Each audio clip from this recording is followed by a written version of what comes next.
So you want to get started with real estate investing. You want to start making some passive income. It makes a lot of sense, but you're not sure how. Maybe you have the credit, but you don't have the cash. Maybe you have the cash, but you don't have the know-how. Well, in today's video, I'm going to walk you through my first deal and how I acquired a $1,000 per month asset with zero money down. Stay tuned. When that window, that AC was broke. Gotta get money, I hate to be broke. The pain and the struggle that made me the most. Not every day the champagne we gon' toast. I hate to be broke. I hate to be broke. I hate to be broke. I hate to be broke. I hate to be broke. So I took my time to write all the details for my first real estate transaction up on the board here.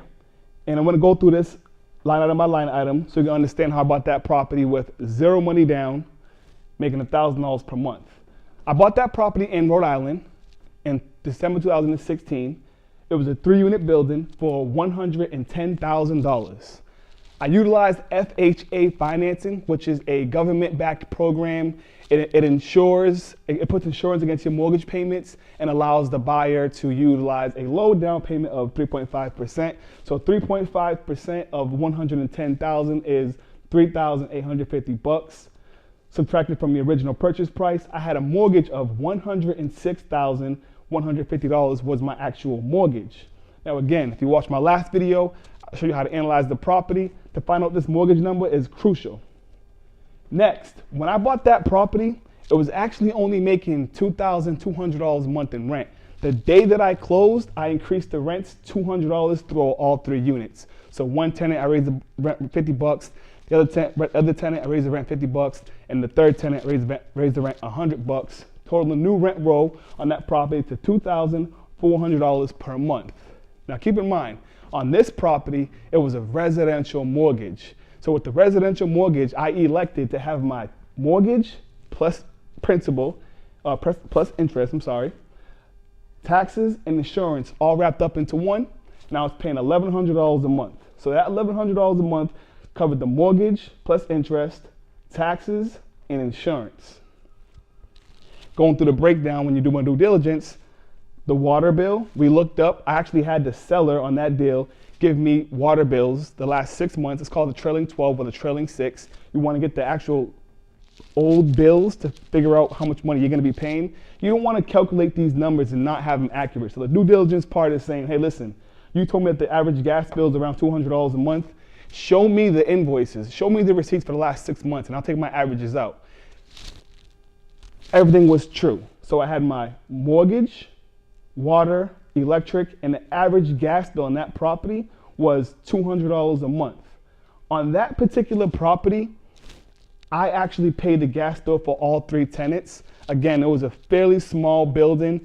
It had 1 bedroom on the first floor, left side, another 1-bedroom apartment on the first floor, right side. Then it had a second level, which was 3 bedrooms, small units. I had 2 tenants in that building who were subsidized housing, which just meant automatic checks. And I had a tenant on the 3rd floor who moved out when I bought the property. I moved in for a few months, satisfied my FHA requirements, and ended up moving out a few months later and renting it out, cash flowing $1,000 a month.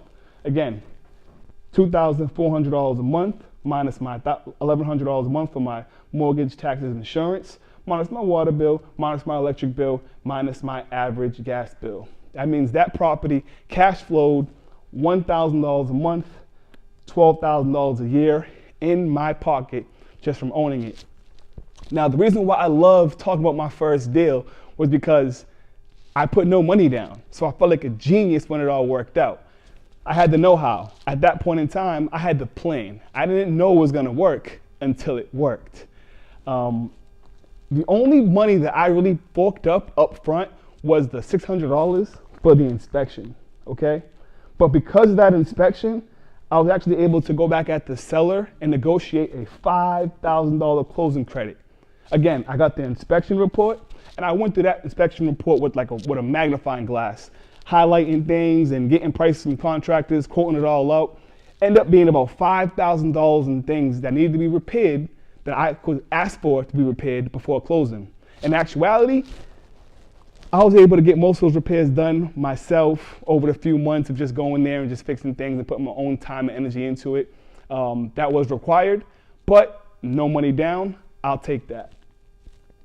So again, I paid $600 for the actual inspection, and because of the inspection, I was able to negotiate a $5,000 closing credit.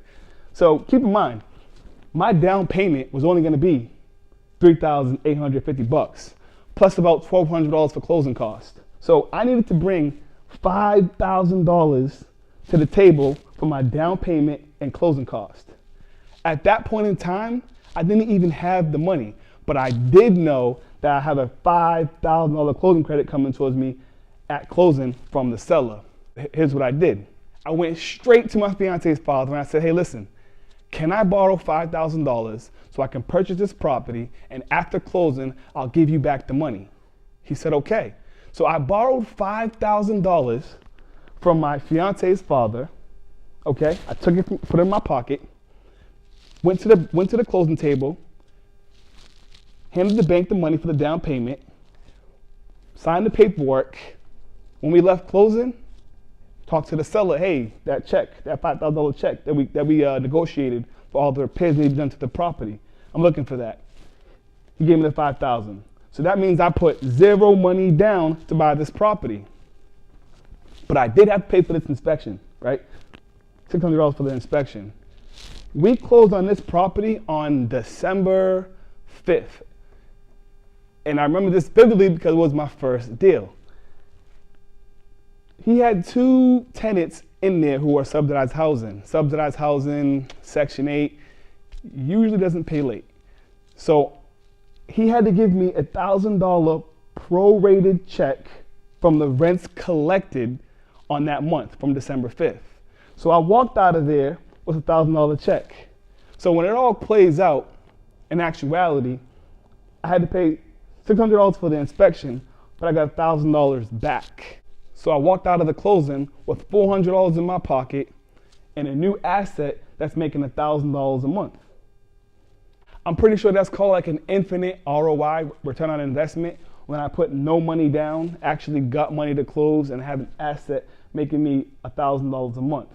Now, the reason why I say cash flow is king is because with this property, I couldn't lose. I mean, I was making $1,000 a month and it was a small, easy, manageable property. I couldn't lose. What happened was 2 years later, okay, the market shifted. I didn't do much work to the property, just managing it and eating my cash flow.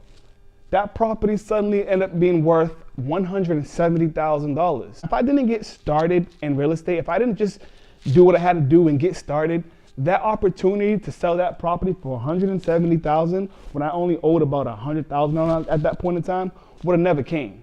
So that's why I always tell you, just get started. Find some cash flow that's solid and go get it. And before I did this deal, I was watching so many YouTube channels on how to make offers, how to structure a deal, and how to get it done.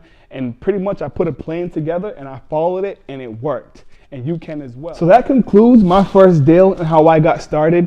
I really hope that I left some clues and some valuable content that you can actually take and apply to your own first deal or your second deal or your third deal, whatever it may be, wherever you're at in your financial freedom journey. But listen, when you're watching these videos, take notes, because with these notes, you can then take action. This is a real deal that actually happened. So if I can do it, you can do it too. Don't forget to like, share, comment, and subscribe. Let's grow together. I get so much love in these streets. Shit be bugging me out like I get so much love in these streets. I get so much love in these streets. Me and Leezy ain't got nothing.